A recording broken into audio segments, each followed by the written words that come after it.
Welcome to the weekend, and welcome to the Weekend Warrior podcast. This week, very lucky to have Richie Quan with us. Rowan, please do us the favor and introduce this man. Yeah, good afternoon, guys. Welcome to Weekend Warrior podcast. I believe today we will have quite a bit of new members. I'm Rowan Heiberg with my co-host Grobby Brink, and tonight, or today, sorry, usually we do this at night. This afternoon, we are lucky enough to have Mr. Richie Quan with us from Fight Fit Militia, Coach Quan University. I think he needs no introduction to South African MMA and BJJ fans. Richie, I think you should actually introduce yourself because I don't know where to start really. And welcome to the show. Yeah, thanks a lot, guys, for having me. It's great that you guys have started this podcast, and it's a good exposure for support the local athletes in the gun world and in the martial arts world.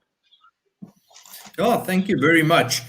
Yeah, I mean, I think for a lot of the guys are fans. I think if you watch EFC in South Africa, you're a familiar face, next to the cage. I met you very briefly in 2011. It was the longest 3 hours of my life that morning on the open mat at Fight Fit Militia. But take us back to where it all started for you. Where were you born? Where did you go to school? Where did everything start off for you? Well, so I'm originally from South Africa. I'm originally from Johannesburg. I was born and bred here. Well, not really actually bred here. I was bred then in Asia. I left here around 1997 when I was around 9 years old. And I went over to Asia, and obviously back in those times, it wasn't what it is now, where now everyone's going to Asia for holidays. It's a known place. Back in those years, it was very rare to head over to the Far East. And so my family had the opportunity to head to Malaysia and Thailand, all over Southeast Asia. So obviously as a young kid, I followed.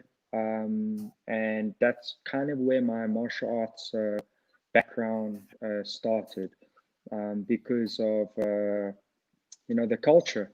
Martial arts is embedded in the culture, just like rugby is a national sport here. Martial arts is a national sport there, especially Muay Thai. That's kind of what I started with. I've always been interested in martial arts ever since I could remember. Watching all the old kung fu films, and always wanting to do some type of martial arts. But when I was in South Africa, I was never really allowed to until I reached to Asia. And because it was a national sport, it was easier for me to attend. And I basically started in Muay Thai. From there. That's 50 fights, Richie. Did those 50 are those 50 bouts? Did they start from a young age, or did it take a while before you were actually proper fighting?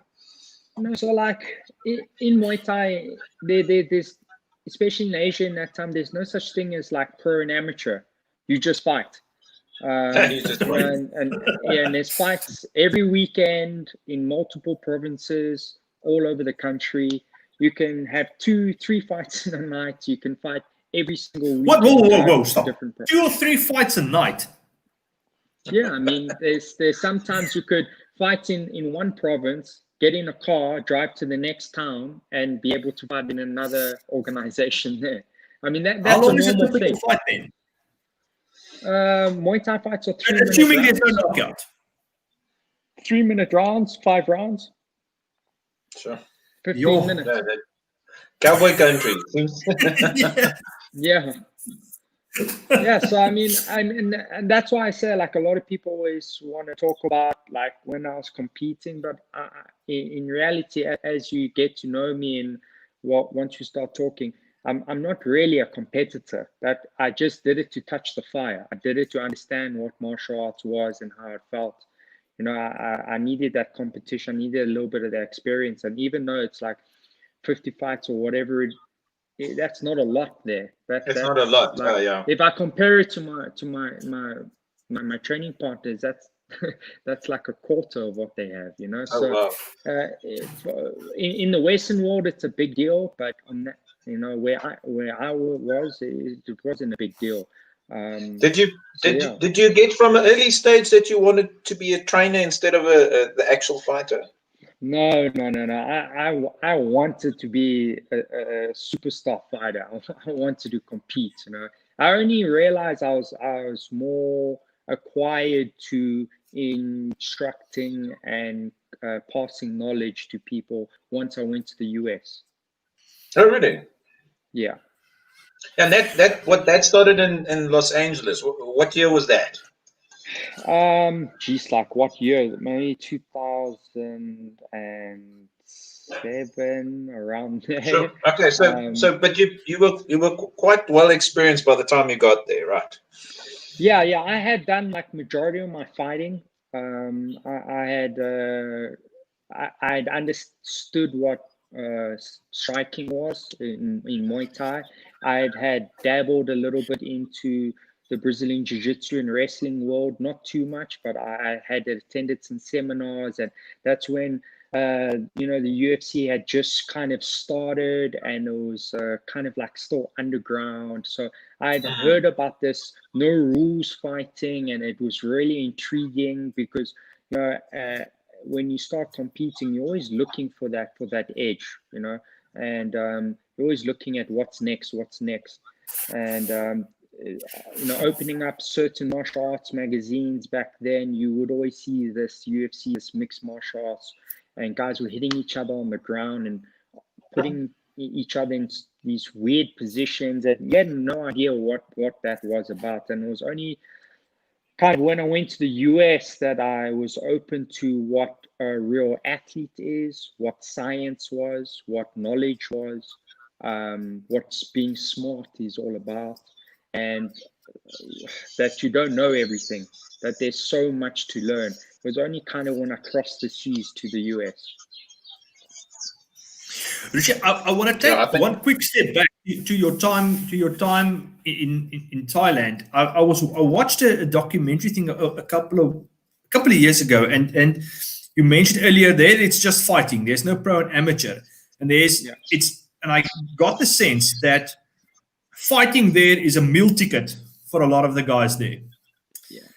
Just elaborate a little bit on the fighter lifestyle there. You mentioned multiple fights in one evening, but what's the lifestyle like there for guys that's trying to make it and trying to just survive? It's a way for people out of poverty, and that's why it's looked at as a dirty sport, as lower class people do Muay Thai, because that's what was generally what it was about.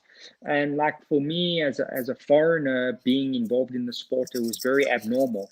You wouldn't see a lot of foreigners in that time, and for someone that wasn't in poverty to be choosing to do such a thing wasn't looked upon as the right thing, was taboo. So, you know, guys would fight to put money on their tables, to help with families, to put food on the table. Some of them didn't have a choice.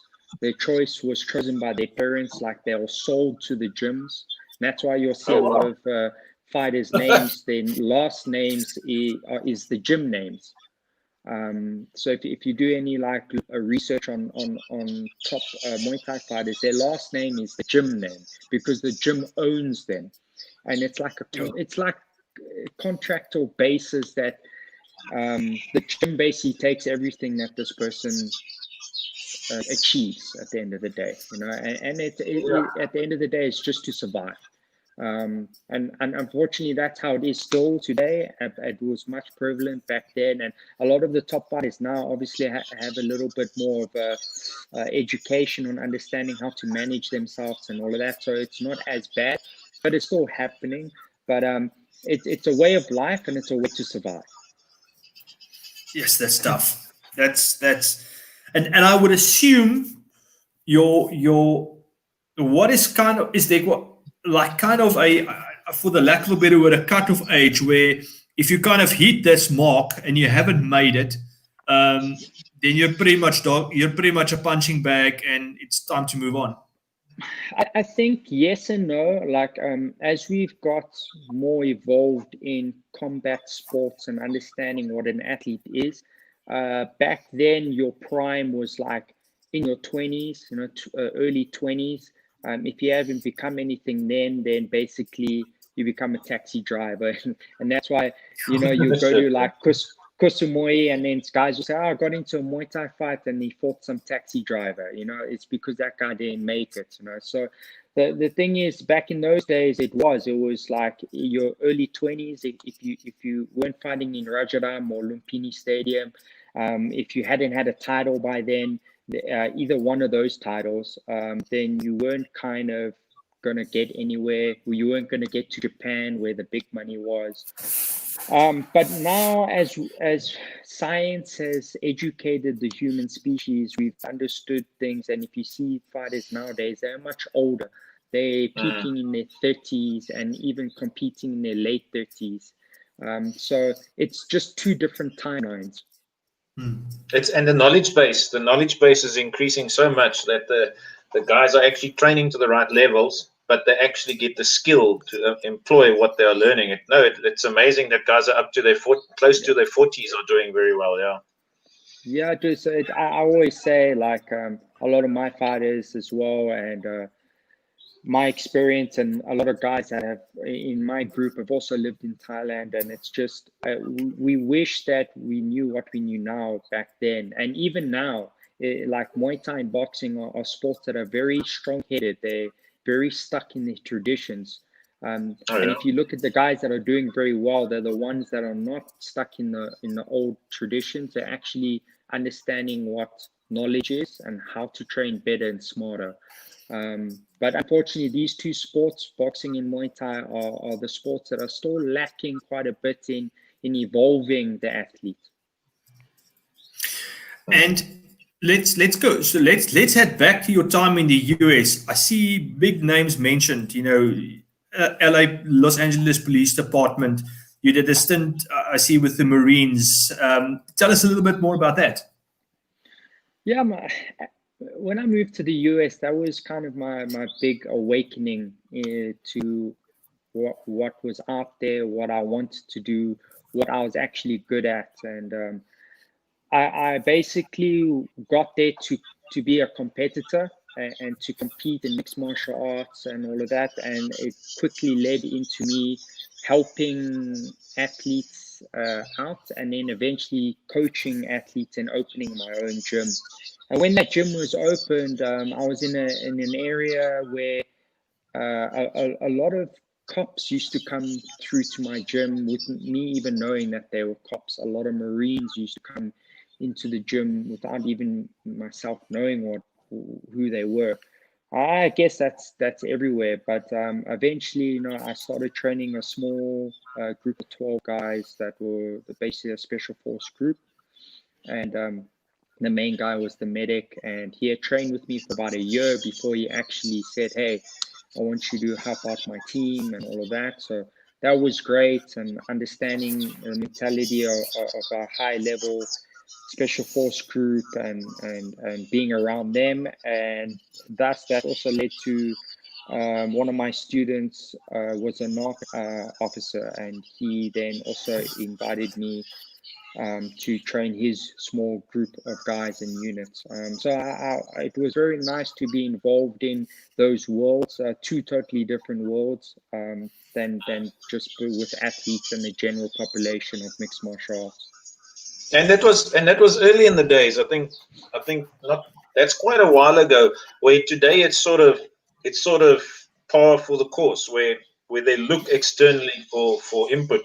But those days it was fairly early, and it wasn't common for them to look for external input. Yeah, it was quite hard because they were very, especially in San Diego with the Marine Corps guys, they were very secretive. Like I said, they were with me for a year without me even knowing who they were. In reality, oh, wow. they had made up other stories of who they were and what they did. And eventually they came clean when they wanted me to help them out. And I had to get special permits and, like all of this type of stuff because I wasn't a US citizen either. So to not be a US citizen and providing knowledge to those type of individuals becomes a bit tricky, especially back in those days. Now it's common knowledge for any government agency, law enforcement agency to take the best in this art, that art, this skill, medic, whatever it is, and bring them in to provide knowledge to their group. That's the norm now. But back then it wasn't. It was still kind of taboo, because secretive. It was secretive. Yeah, secretive. Yeah. So I didn't really talk much about it when I was there, and for me it was just a great experience. I didn't even really know the importance of it when I was doing it. Only as I got older, I was like, oh shit, I actually did that. It was pretty cool. And I suppose their application, not to go super into the details, but I suppose that you probably had to learn and to figure a lot of stuff out in terms of their application of the skills that you could bring to them. It must have been very interesting, yeah. Yeah, I mean, it was super hard because, environments create your tactics. And, from a martial arts point of view of being a sports martial arts and then applying it in a reality base, it is two different things. But when I say that, I have to be careful how I word my words. Is that the environment? It's not a sports-based martial arts anymore that I have to apply to them. It becomes actually much easier. It becomes much more basic, and it becomes there's a primary and a secondary. The primary is not like winning a fight. The primary is getting hands onto weapons, creating space or something like that. Yeah. Obviously, there's a whole the whole system to it, but to just keep it simple, it's like it's not sports anymore.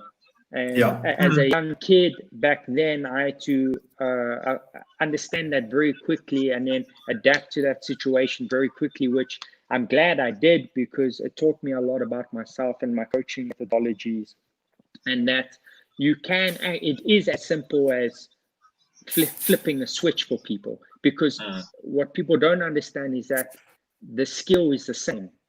The movements is the same. It's more about how you apply the movements. It's the environment that you're in now. Solving the problem, That's it. A high-level athlete that competes in a sporting environment has to now just, when he's not in that sporting environment, he has to think of how he's going to apply his skill set now in this reality-based environment. But the actual movements are all the same. I remember we had the same issue. Sorry, man. We had the same issue with. Go on, Rowan. In 2015, we did some work here in our neck of the woods with the SAP's tactical response team, and it was very introductory. Kind of just like bare bones basics. Elbows, knees. The kind of a crash course. And the first thing that I picked up that morning is that some of the stuff that, from a civilian perspective, makes complete sense, for that guy, not so much, because all of a sudden he's wearing a bulletproof with a vest over that, and that brings a whole different animal. Things like on the ground, rolling, getting up quickly. It's got a lot of places to hold on to, so in that sense, I get what you're saying, because you have to now. This makes complete sense on the mat. Yes. And now all of a sudden, this guy can't do this or that because he's got a bulletproof vest and a pair of boots. He's not as mobile as a guy wearing a fight short. Yes. And that was an eye-opener for me to kind of, and I will admit, I had to make some plans at very, very quickly, because it just, some of the stuff just didn't make sense.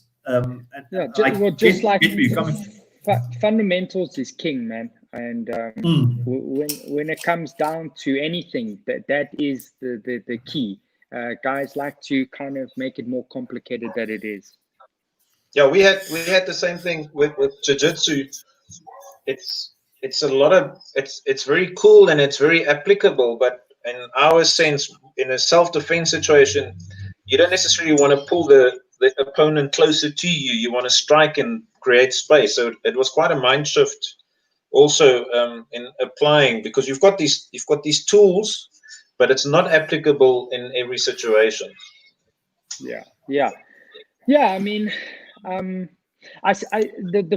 problem is, I see kind of the reality-based world, the gun world, whatever you want to call it, is in a funny position right now where it was with martial arts, and even I use an example of fitness. So with fitness, you have now the ultimate fitness athlete, which is CrossFit.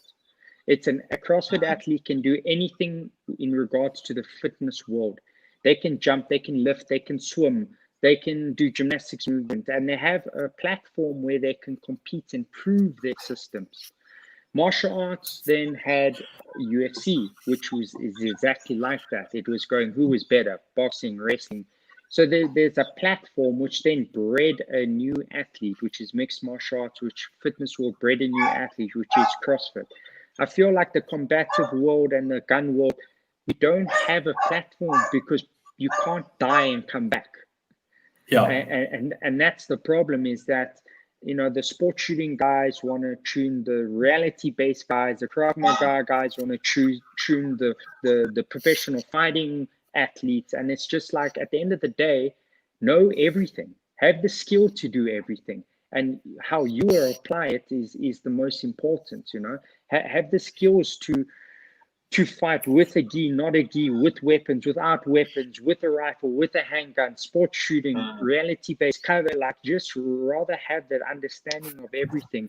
But that's in that funny place right now where martial arts was back in the days where everyone was just saying, oh, that doesn't work, or this works, or that doesn't work. And there's no platform for people to actually go, well, actually, let's solve this.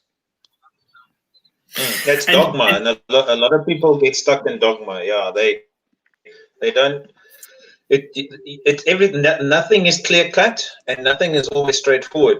Which might work in one situation doesn't mean it will work in another, and you might have different options in situations, which just changes the reality of what you need to do. Yeah, but fitness. This is one thing we've figured out. Fitness as a base to all of this is actually very important. Yeah. Just being able to run a bit or be fighting active fit. Yeah. The fitness is a massive topic, especially when it comes into professional athletes. But what I see just with a general person is that the fitness levels are worse than it should be. You know, some people go, fitness is your armor. And it is true to a certain extent that fitness is your armor, because certain guys can't even, like you said, run 100 meters before they fall down. They can't even do a proper squat, which means that their function, their movement patterns are incorrect. And if your movement patterns are incorrect, you can't do the fundamentals. Absolutely. We did it, and I think we coined it the training onion. I think it was episode 2 or 3.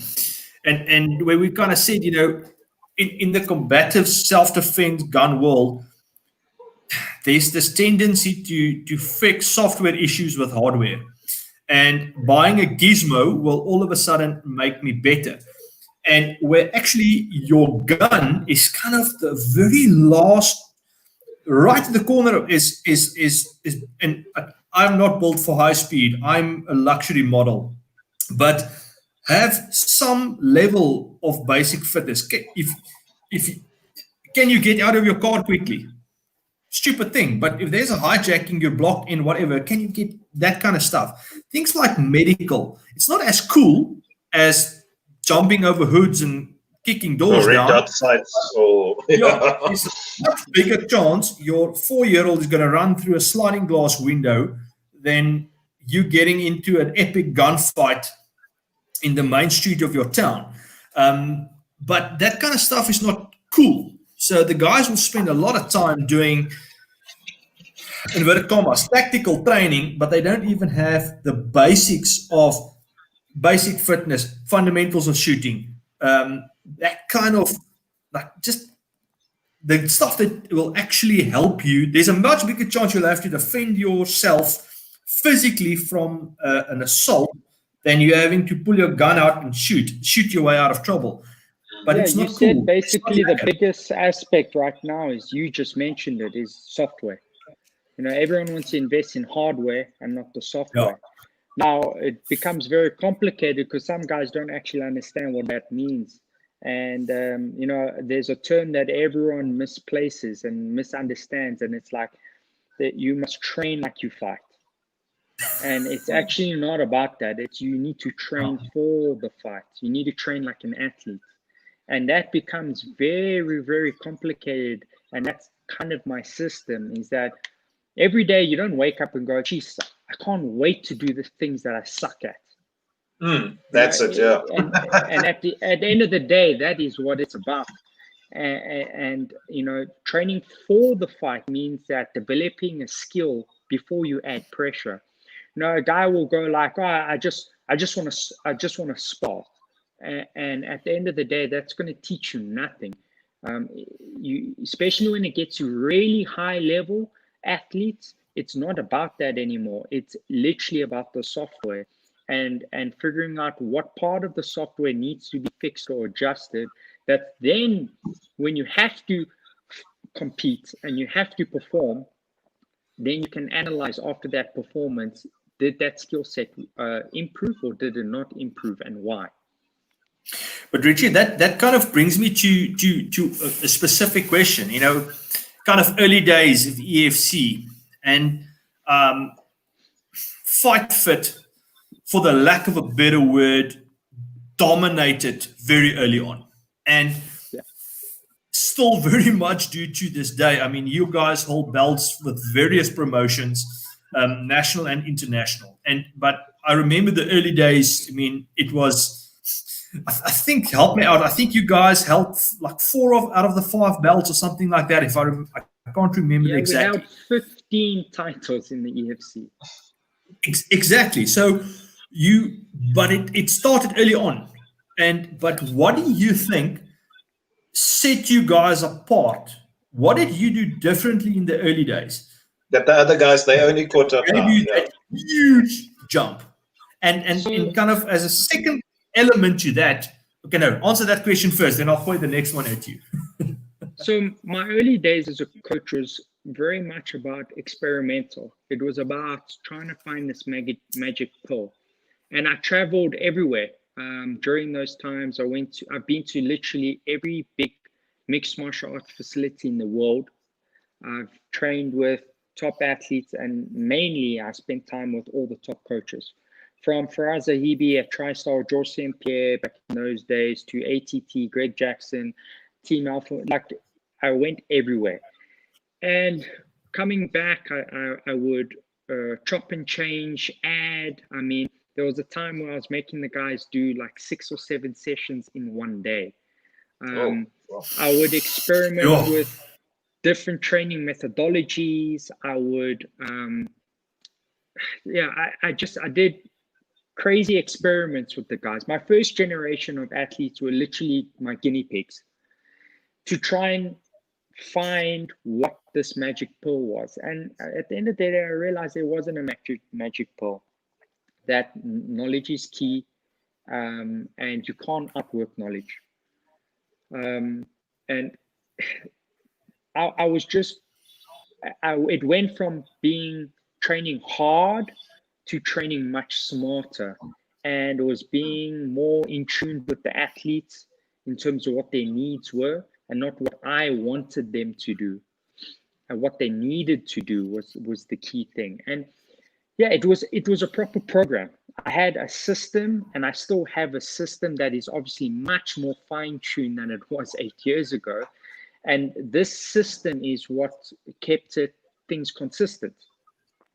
And that's kind of what separated me by a long shot from local promotion, which now is separating me in the international world as well. That knowledge is key, consistency is key, and you need to have a program and a system. And how I do things now, if I did it back then, I would have fast forwarded at least another decade by now. But that was the whole point of 10 years ago, was to get to this point, was to go through those hard times, those trial and errors, understand what was the right way, what was the wrong way. I mean, we back then also, we call it the Black Mac days, where the gym was all black. Those were the hard days. That was like, running through wall days. We had a reputation of just being hard and training hard, and everything was just tough. And, like, it was crazy when I think back. Yeah, when I think back now, I was like, geez, like, how did we even get through some of those sessions and some of those training camps, But it was necessary for that time. It had to happen, because if it didn't happen, I wouldn't be who I am today, and I wouldn't be able to provide the knowledge that I'm providing now, because now the people that are with me now are skipping 10, 20 years ahead of the normal people. Look, something that I've recently cottoned on to, which is it was an eye-opener, is that the more you teach yourself, as a competitor myself, especially with the shooting, because I'm teaching my son, I'm getting a much more in-depth knowledge of it. The only thing that we lack is the availability of time. Our capacity, I've got full-time jobs, my kid goes to school, all types of other things. So it's all sort of excuses, but I can imagine if you can fail fast and adjust, and fail fast and adjust, and keep on doing that for a very long time, I think you will get to the net result that you want to achieve. Yeah, but it seems like you guys were really intense with it in the initial stages. Yeah, and a lot of people don't understand that. Like, everyone wants to say, "Oh, we train hard." It's easy to train hard. It's really easy to train hard. Everyone can train hard, but it doesn't mean that it's easy to train smart. And other than training smart, it's not easy to critique yourself, review yourself, and fix the mistake. And that last part is where I think 90% of coaches get it wrong. It's easy to do the hard stuff in terms of making guys go hard, but it's not easy to analyze something, find the mistake, and then correct it. And how do I correct it? I need to create some type of system to correct it, and keep having that monitoring system as is that if that mistake is getting corrected over time, because you can identify a mistake, but it doesn't mean that you can fix it. Yeah, and some of these fixes take forever. It's like my kids have started journeys on specific journeys in health and fitness and all these things. And what they underestimate is that it's easy to change, but it takes forever to actually see the net result of that change. It's like we too much in a hurry, and if you don't have systems to measure the performance and test and the work, especially when it comes to what they call it weakness bias training, if you don't have systems to handle that, you might just carry on and don't feel like you get anywhere. So I get that, especially with physical stuff. It must be very difficult to measure the improvement on performance. Yes, Richie, so let's ask a similar question that we've asked some of our other guests before, just in your line. So I remember back in the day, there was a rumor floating around that you wouldn't take anybody. So you've got a guy knocking on the door at Fight Fit or Coach Quan or wherever, and he's saying, put me up, coach, and how would you firstly what's the nice diplomatic way of saying it? How would you accept or refuse? Yeah. How would you make that decision? Nah? But second to that, if you have a clean slate to kind of build, inverted commas, the perfect fighter for yourself, but you can pick any kind of attributes that you want and skills, clean slate, guy that's never fought before, but you decide that he's in, I'll take him. How would you, kind of two questions that go hand in hand? Yeah, what's the fundamentals? So yeah, I mean, the rumor is true, and it's actually worse now than it was back then. Yeah, Why? I can Because imagine. I understand the sport 100 times more now. So every day, it's not once a week. I mean, I think myself and Chef can put a book on the messages we get, and it will be amazing. The messages we get, but every day we get inquiries, and every day we get a message saying I'm the next UFC champion, or whatever it is. Okay, but the reality is there is requirements. You know, if you're 36 years old and you come to me and be like, Coach, I want to compete and I want to try and get into the UFC, or I'm gonna turn around and be honest with you. I'm not a we said I'm not a yes man. I'm not gonna just say yes to make your feelings better. You know, at the end of the day, Shattered you're my 36. dreams, Richie. Yeah. Sorry, bro. You're too old. Right? You know, and the other thing is, like, we got to look at the history of the individual. You know, what martial arts backgrounds have you have, or what sport backgrounds have you have? Are you an ex-rugby player? Did you play rugby at a high level? Because all of these things incorporate what's going to happen next. So, and a lot of this stuff is not only basically what I learned during the experiment, is the books that I read.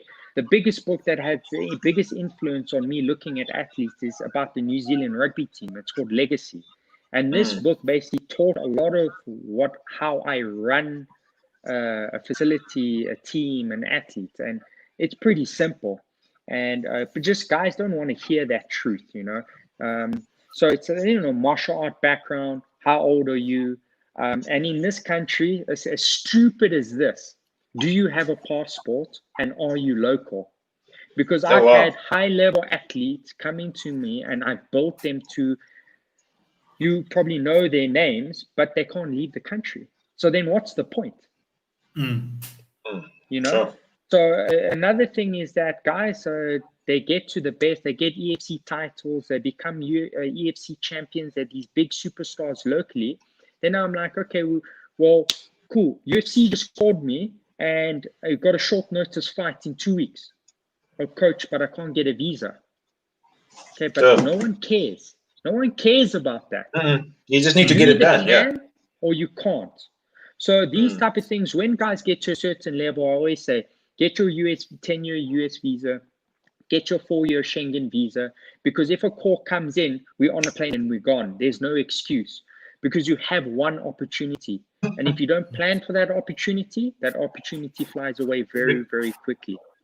Richie, I don't know who said this quote, but and I believe very much in it. They say amateurs talk equipment, professionals talk logistics. Exactly. I mean, that's not even in the gun world. That's just what we call the art of learning. Any professional in any industry will represent and act the exact same way. A professional rugby player, soccer player, professional shooter, they all will act the exact same way, because there is no difference. And so the requirements, I mean, that's where a lot of people probably got some bad blood with me and that type of stuff, because I was truthful to them. So like, stupid things: age, your sporting background, can you get a visa? You know, are you illegal? You know, these type of things play a massive role. And then the next thing is like, okay, you want to get to a certain level, but how much time are you willing to put in? Oh no, but coach, I can only train 1 hour a day. So then you're going to get 1 hour of results.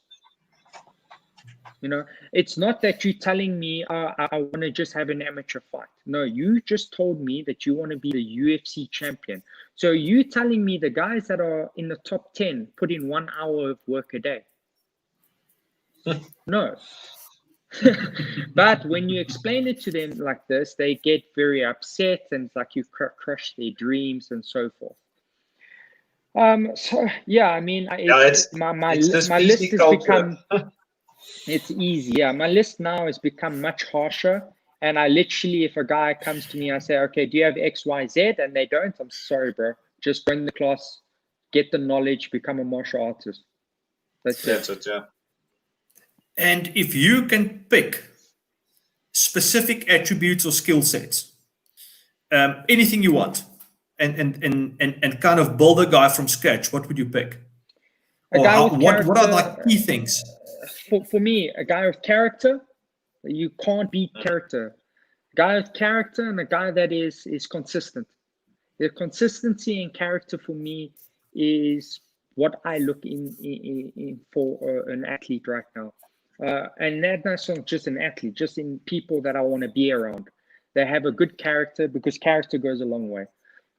Character comes with knowledge. Character comes with discipline, and just being, consistent in being a good human, consistent in being a good training partner, consistent in training, consistent commitment. In No, I've had things make a massive difference. I've had guys that are so talented that they could have done this, could have done that, but they didn't have the character, and they just fall off the train. And I've had guys that are not talented, but are consistent and have good character, and they're the guys now are at the top now. So for me, those are the two things that I definitely look at an individual, regardless if they want to be an athlete or not. All right. So we know you can. We know you've trained the guys that can. So let's talk a bit about your shooting habits or your shooting pastimes. What is it that you do? I've been in the weapon world actually longer than majority of people know. For me, weapons is martial arts. You have your hand-to-hand combat, which people know is martial arts, and weapons is an actual martial arts. So when I was in Asia, I shot, every now and then. Obviously, being in South Africa as a young age, as a kid, I would shoot and hunt and all of that as well. In Asia, Kali, screamer, stick and blade work is a big thing. I've been in South Africa with Mark Human in Cape Town, training with him since I've been in the country. And obviously when I got here, I went to a whole lot of IPSC competitions to understand what that was. And, that humbled me very quickly, going to IDPA shoots. But obviously I got very busy in the line that I was. And, I don't have a weekend. So it wasn't something that I could pursue, but I would get on the range as much as possible. And then obviously I attended a lot of courses, met a lot of people in the industry, and I just have kept up the shooting. And, recently I've been with JC Lumbrod and Bravo Tactical, and, he's a great guy, and I believe he's a great instructor. He's very smart, and he understands the understanding of software and hardware, and he understands how to coach, and that's a big thing. And basically, the company asked me now to bring in a system of force and force with weapons into South Africa. Basically, there's a handful of people doing it, and in the world, there's mainly like Craig Douglas, so South Nog, everyone knows him. He dominates the world. And if you just listen to his speeches, it's mixed martial arts. He trains with mixed martial arts guys. He experiments with mixed martial arts guys. And everything that he does, his underhooks, his overhooks, his duck unders, his back takes, they're all basic Greco-Roman wrestling stuff that I teach every single day in my beginners class. And that's why I say combatives is actually the beginning the fundamental movement in a different environment. And so basically the company has now asked me to come on board to create a system and seminars that can be provided to the public. Oh wow, that sounds something that's could be really fun. Yeah. Me and Grobby, we became friends when we were sparring partners in up in Joburg, and we still enjoy beating each other up when the opportunity lends itself to it. And we've done also our fair share of the more combative kind of kind of stuff. We've dabbled in a little bit of other stuff as well, but I think that's probably one of our main things. And it's always an eye opener for me to go onto a course like that, and because you're an okay shooter and you can run a gun, and you're thinking, yes, I'm a groot meneer, life is good, I'm quite competent, and then you get thrown around and punched around, and it's in the front seat of a car, and this guy's on top of you, and then all of a sudden your eyes open really, really quickly. That square range mindset of a perfect isosceles stance and a beautiful grip and all that stuff is simply not realistic. And Grobby used the word once I think it was last year. He said that every time we do this, it's not a course, it's an epiphany. And then you just get reminded once again how little you really know about it. It's every time it's humble pie. No matter how competent you think you are, it's start again, and So for me, a lot of guys don't like that. So for me, it sounds like making everyone understand, like, just be the complete combat athlete. So in mixed martial arts, we've got wrestling, jiu-jitsu, and boxing and your Muay Thai. So we separate them in contact sport or striking sport. So your contact sports are your grappling arts, and your striking sports are all your striking arts. Then you have the fitness world that has your CrossFit athletes, that has your Olympic lifting, your powerlifting, your endurance, your gymnastics, all of that. So there's a separation. In the combat world, you have your gun, you have your force and force, and you have your medical. And people haven't understood exactly what you said, that you need all three to be a complete combat athlete.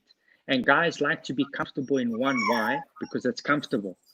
And they don't understand by having a good foundation of shooting, having a good foundation of force and force, and having a good foundation of medical, all of a sudden you become an asset to society, and you become a full combat athlete. And doesn't mean that when I say athlete, doesn't mean that you're a freaking special force soldier. It's just common knowledge of understanding these three components. And it's not even just the three components. It's literally the psychology behind it all. I know people that are actively training and preparing for this scenario, that they need to be a self-defense practitioner for them and their family. But a lot of them don't even have the psychological, let's call it that bridge that you have to cross, that you have to hurt somebody and stop somebody's life. And the psychology, it's almost like an overriding layer to it, where a lot of people, it's like the cool stuff. It looks cool. It's nice to chat to my buddies about. It's nice to go to the range about, but it's not the nuts and the bolts to it. It's not the fundamentals that you need to actually achieve what you want to achieve.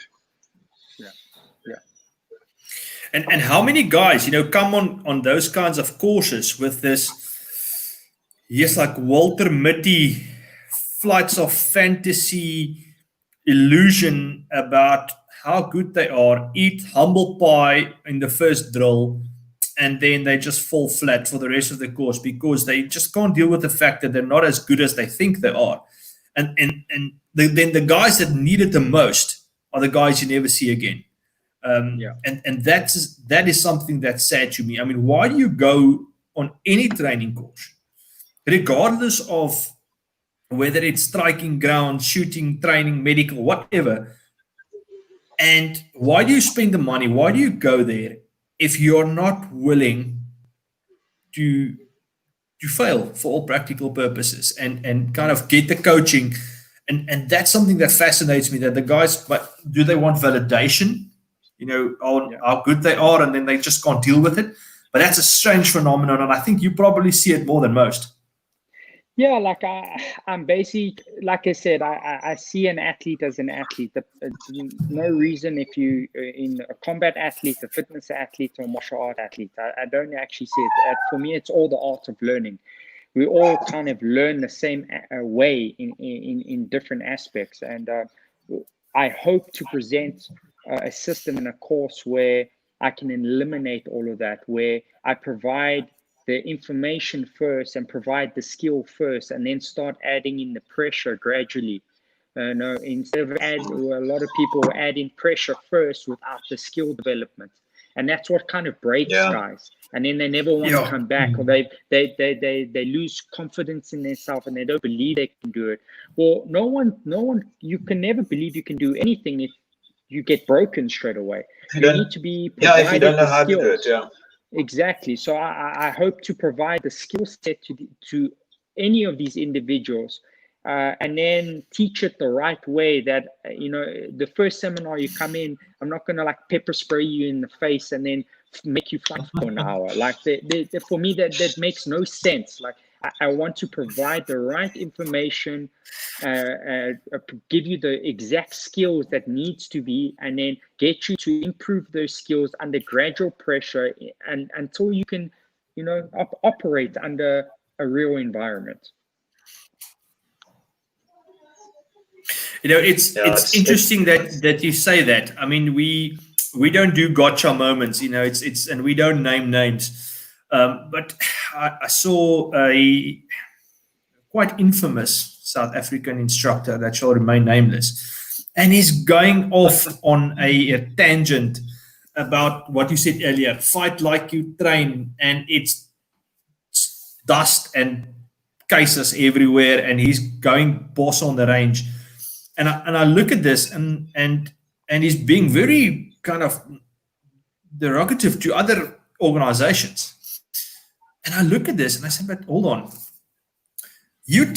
Everybody's got the right to get training, but you cannot just dump somebody in that, because exactly what you're saying, they're either going to get hurt or they're going to quit in an hour because it's just too much, or you're just never going to see them ever again. But it's like some of these organizations, they get so caught up in that fight like you, that train like you fight, kind of look how cool I am mindset, that they forget what are you actually doing here. And it's a shame, really, because I think it puts more people off getting training than it gains. It's sad, really. And the worst is also a lot of the trainers, they have what we call what's it like range theater. It's theatrics, where it's not cool to train the fundamentals, and because it's not cool, they don't necessarily really work hard on that. And we've always said the mark of a good trainer is one that actually hammers the fundamentals the most. Yeah, and like I said, guys, like we need all those type of individuals. We need people to help individuals, even if it's not in 100% the correct way. Like I always say, like I wish all the mixed martial art gyms were in one building, because for me that would be the best thing. Like it doesn't matter what other people are doing. What matters is that you're doing the right way and the right thing.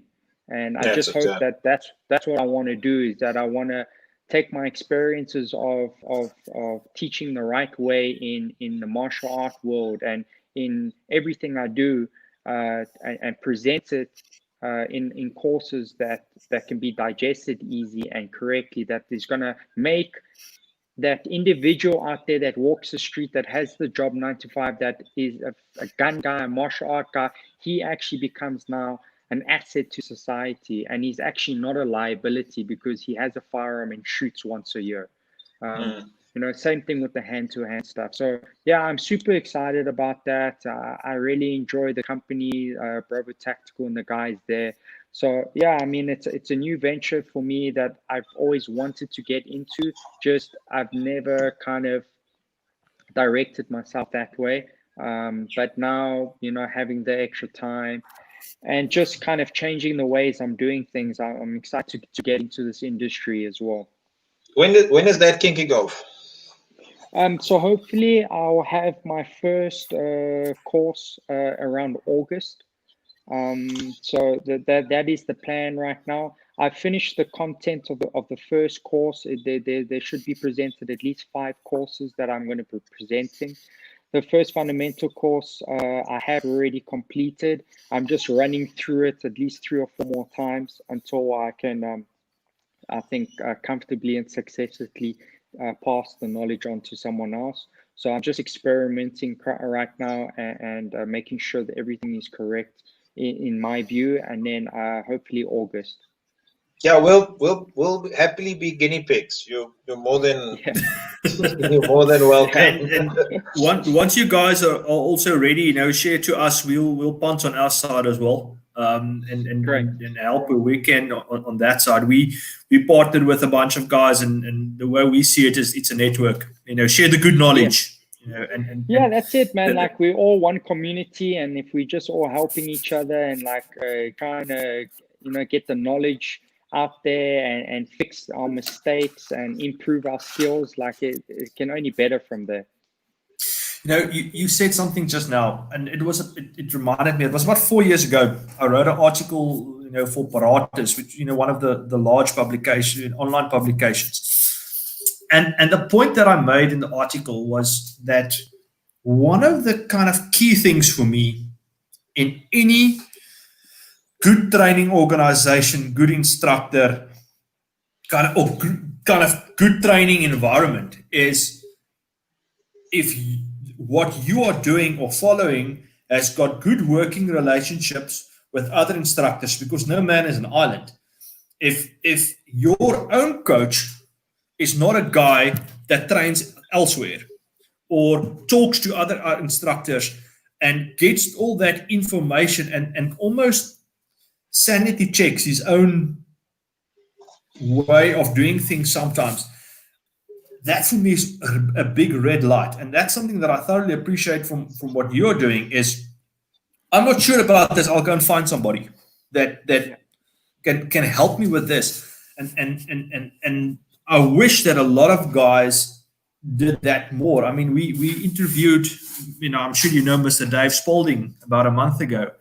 I mean, he's one of the biggest names in modern firearms combatives. And I mean, he's, I think, in his 70s. And he said, even he still, to this day, he's got mentors that he goes to and say, oh, hold on, what do you think about this? And it's an attitude of learning, what you just said. Just we've got all this information at our fingertips. Why don't we use it? It's sad, really. Yeah, even now, like in the mixed martial art world, I mean, I still have really great mentors, like Henry Hoof. If you know anything about mixed martial arts, you'll know who Henry Hoof is. And he's a big mentor of mine that if I run into any problems or I don't have the answer for, I always just pick up the phone and call him, and he gives me his experiences and his ideas. And I do believe that learning is never ending, and the day you stop learning is the day that you stop living. Just a quick question. Your force on force, just give us a little bit a taste of how that works. Well, so I'm running the course in terms of the first course is going to be the clinch work, so a force and force clinch work. That will be the first course, which will gradually then be the second course will be force and force clinch work with firearm, force and force clinch work with a blade, and then it will be groundwork on top and groundwork on the bottom, and then gun retention and gun disarm. So there will already be about 5 or 6 modules in the course. But the first one is the most important, the clinch work and understanding, the fundamentals of clinch, your pressure, posture, your positioning, your grip, and all of that type of stuff, and I've had experience now with, high level mixed martial arts guys. Like I'll use my amateurs, Raymond, I'll use my pros, Don Madge, these guys are highly evolved in martial arts, and, you give them a weapon, or you give someone that understands the weapon base, and you kind of can see when you ask them to fight what's going on. And for me, when weapons are primary, especially in reality base, so where the hands are is very important. Hand control is super important, and body positioning is super important. So a lot of the stuff like South North does, everything is Greco-Roman wrestling and Brazilian Jiu-Jitsu. if you can't create the space, because our weapons are distance weapons, so we want to use them to the best of our ability. And if you can create that space, that is the best thing. But worst case scenario, you want to train every type of scenario. So I've created kind of like a system, like a Coach Quan system, like I've done with my mixed martial arts. That's basically what I'm doing with this Force on Force. Yes, I can't wait. What's the duration of the full course? Like, what are you planning? Well, it's going to be, I think it's most likely going to be a 2-day course. It's very hard for me to go into a 1-day course. And then on the range, it will also be, guys have got to get the rounds in, and 200, 300, 400 rounds. So I'm still debating on duration. I've basically obsessed about the content. And once I've got the content, then I can decide on duration.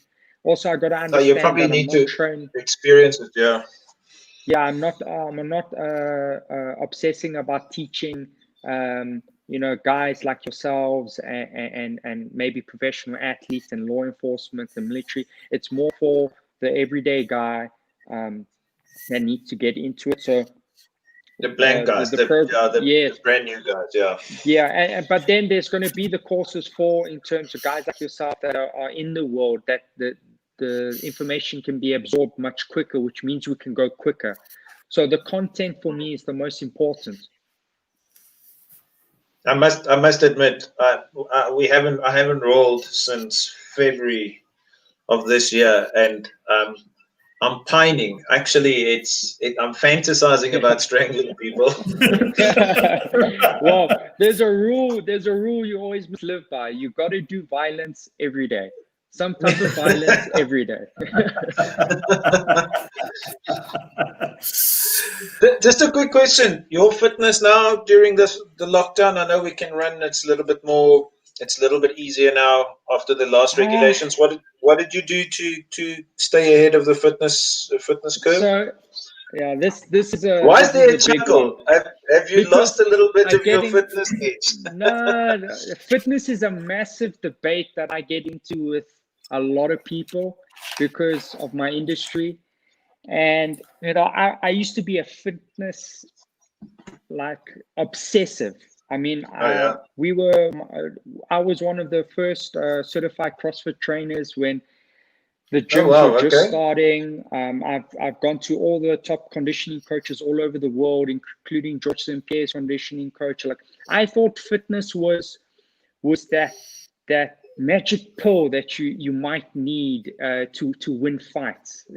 I really thought there was a secret to it. And for me, so you put more weight to it. Okay, yeah. Yeah, I was really obsessed about strength and conditioning. I spent like 2 to 3 weeks with the Springbok conditioning coach up in Pretoria. I mean, I went to anyone that I thought was an expert. I kind of got there.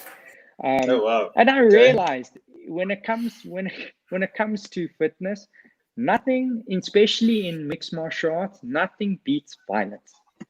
Like, you can run, you can lift, you can do whatever you think is going to give you the edge. But at the end of the day, when you get on that mat and you got to fight another human being, that's what counts. And so, for instance, the Basil, the ex-rugby coach, would always tell me, like, Rich, I give these guys programs and I study the latest stuff in science. But at the end of the day, my conditioning and strength work is assistant work to their field fitness. I cannot recreate the field. And what a lot of guys don't understand is that you cannot recreate violence. It's impossible. The way to get fit with violence is to do practice violence. Yeah, it's to practice violence. So another example is this lockdown. I was doing 2 conditioning sessions a day, back to back for like 3 weeks, and then I went to roll with one of my pros, and I felt like I had never done fitness in my life. No, that's it. You know, it's you can't, if you want to be fit with violence, you got to do violence. That's just how what assists you is strength work. You know, a strength work is vitally key. You got to keep your strength up. You know, I believe in sprint work. Okay, but like, there's nothing that's going to beat rolling hard, wrestling hard, boxing, striking, like drills, you know, any of that. That's what's going to keep you fit for that. I had my best. That's a I had my best rugby year.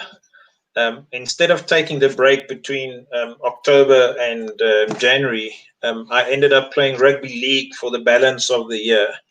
And I must admit, by the time we hit January the next year, I was light years ahead of my peers. And as long as we could stay injury free, I would always advocate the more you can play, the better. Obviously there is burnout, but like an hour more amateur rugby, there's not that much out of match practice. You might go to the gym 2 or 3 times a week. You might do 2 practice sessions a week. So it's nothing like a professionals, but the more you play, the better. It sharpens your ability, and your fitness just increased so much. Yeah, like, I'm not saying don't do conditioning, but definitely in my world, a lot of athletes will rather do a conditioning session because there's no consequence. There's no winning or losing. So it's actually easy because there's no winning and losing in that, you know. And there's no pressure on it. Yeah, that's it. Guys can argue with me, but you racing against the clock, and at the end of the day, there's no ego damage. So it's easy to do conditioning, you know, instead of a wrestling practice or jiu-jitsu practice, or or striking or boxing. It's easy because your ego doesn't get damaged as much. And you know, to program conditioning it becomes very scientific, because when I get on the mat, I can increase my conditioning on the mat by telling myself, like, Tuesdays I'm wrestling red line, like I'm gonna red line myself on the wrestling mat. Silverback. Or you can get there and be like, well, I'm gonna go to blue line. I'm gonna coast through the session. So it really depends also on the athletes, and that's why, like, heart rate monitors have become so important, because the coach can see who's redlining and who's coasting, you know, and also dictating on the situation of the practice. Is the practice supposed to be a redlining practice, or is the practice supposed to be a blue line practice? You know, it just becomes super scientific, and that's where programs come into place, and that's where good relationships with your athletes and understanding the sport as well. Yeah, I'm very much in the camp of at my peak last year, I pretty much had 4 or 5 CrossFit sessions a week. Yeah, I had 2 or 3 jiu-jitsu sessions a week. And then also a shooting session, and then shooting practice multiple evenings. And with the jiu-jitsu, the only problem, it's not necessarily the problem, but we're a bunch of egotistic silverbacks. So you're supposed to start flow rolling, and flow rolling next moment is the gold medal for the world championship, which is and I must admit, look, I'm not old, but I'm older, and I never had the intensity in a rugby practice than I had in amateur flow rolling, because it's not flow rolling, it's a silverback session. Same thing with me nowadays. Like, I backed off on the conditioning a lot as I've got a little bit older, and I do violence. I do martial arts twice a day, so I do 2 sessions of that, be it, you know, some type of grappling, wrestling, or striking. And in terms of the gun stuff, I dry fire every night, you know. So, and the strength work, I only do 3 times a week. But I'm not killing myself, you know, running hills and all. I rather save that energy to be on the mat and do an extra 6 rounds than be on a hill running up the hill. For me, that doesn't provide me for what I need in my life right now. Just a quick question. So you're not competing any shooting sports at the moment? No, I mean, I really wish I could compete in like IPSC and something, because it's it tests my ego very quickly. Yeah. So unfortunately not, like my line of work, Saturdays is a big day for us as well.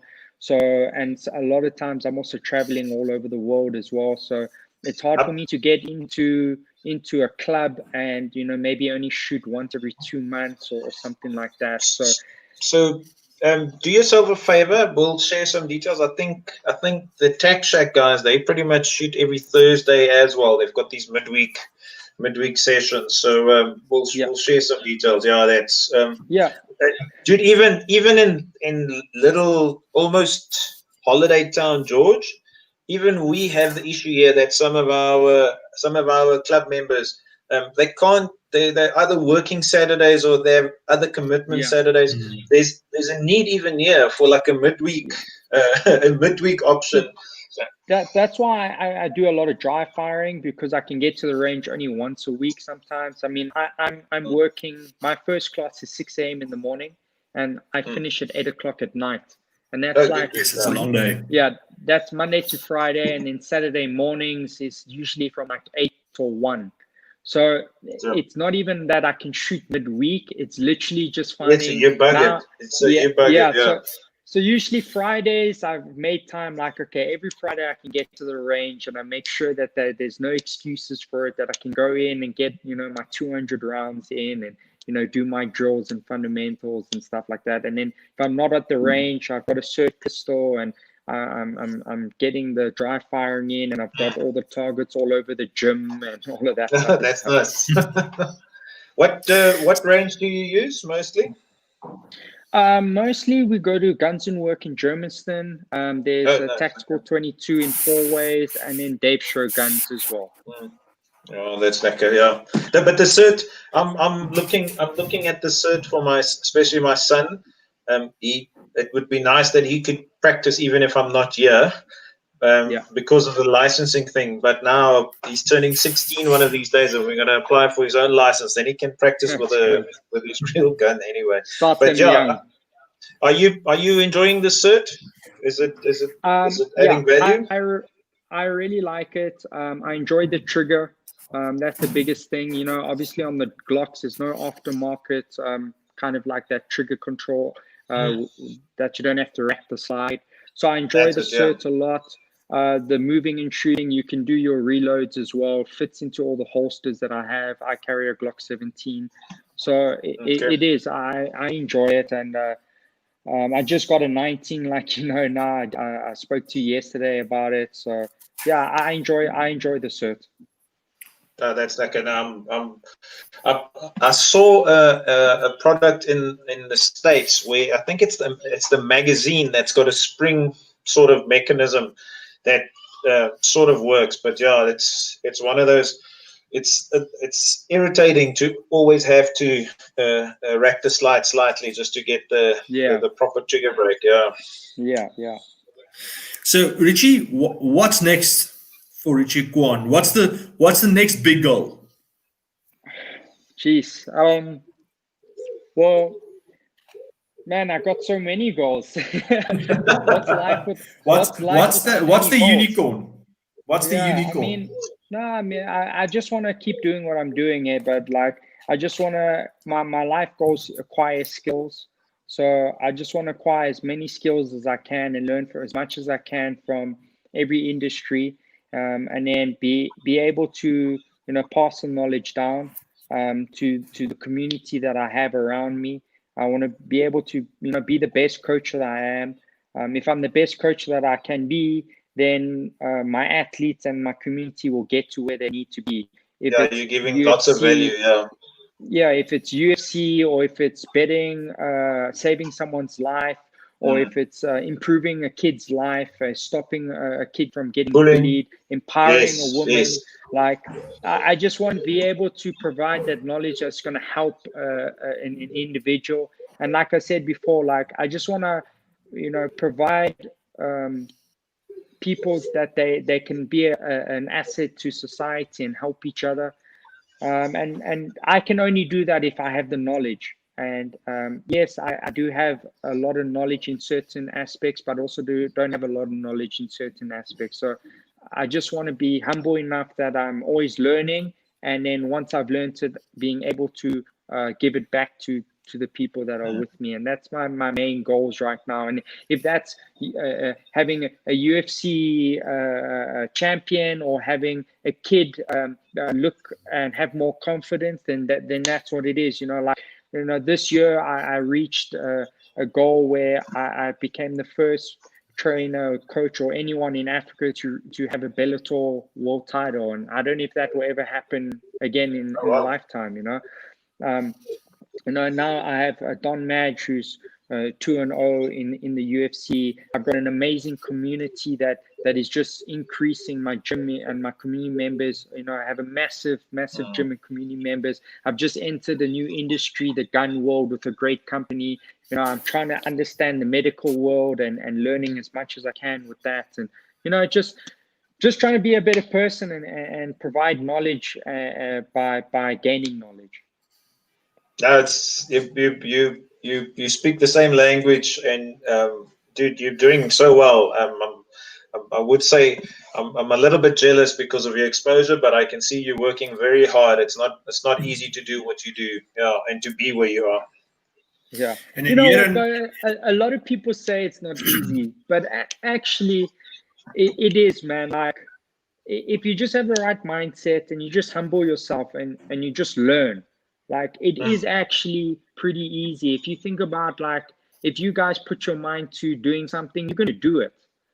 And I just want to encourage people that if you want to do something, then get the knowledge and actually just do it. I think that's going to help out way better than it being too hard, Yeah, no, look, I think I'm also very much in the same boat, where I truly understand that a lot of people, it's easy to make excuses, and it's hard to make commitment, and it's hard to stay the course. It's hard.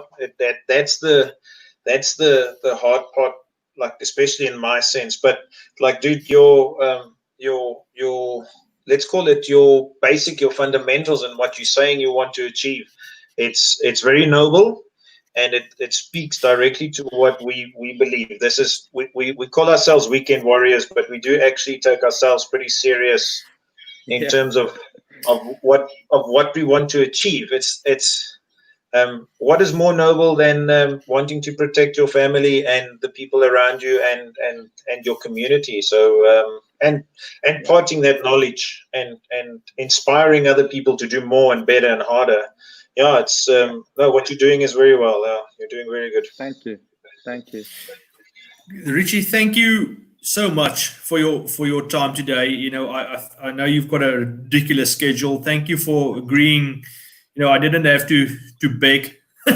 You basically agreed almost immediately. We thoroughly hope you enjoyed, and we really wish you all the luck, with what you're doing. Please, as soon as you're ready to rock and roll with the 4-on-4 stuff, please let us know. Yeah, we'll gladly share on our side. Yeah, great, guys, and I really appreciate it. The podcast, and I always support local. Support the local guys all the time, and it's great that you guys are providing also an information platform for the population. Perfect. Thanks, dude. I'm going to ask you guys to just hang on for a second. And just thanks to all our partners for today. Renegade Media, Ramon Cabernac and his crew, for producing the show. We've got Paratas, Combative Concepts, and Everyday Carry South Africa, always willing, being able, and allowing us to share and do what we do. Thank you to all of them. And guys, thank you for listening in. And within the next week or so, the show will be available on all the normal podcast platforms as well. Just keep an eye on the Facebook page. And that's it. Thank you from me. And we'll sign off in the studio. Have a good weekend. Cheers. Okay, thank you. Bye.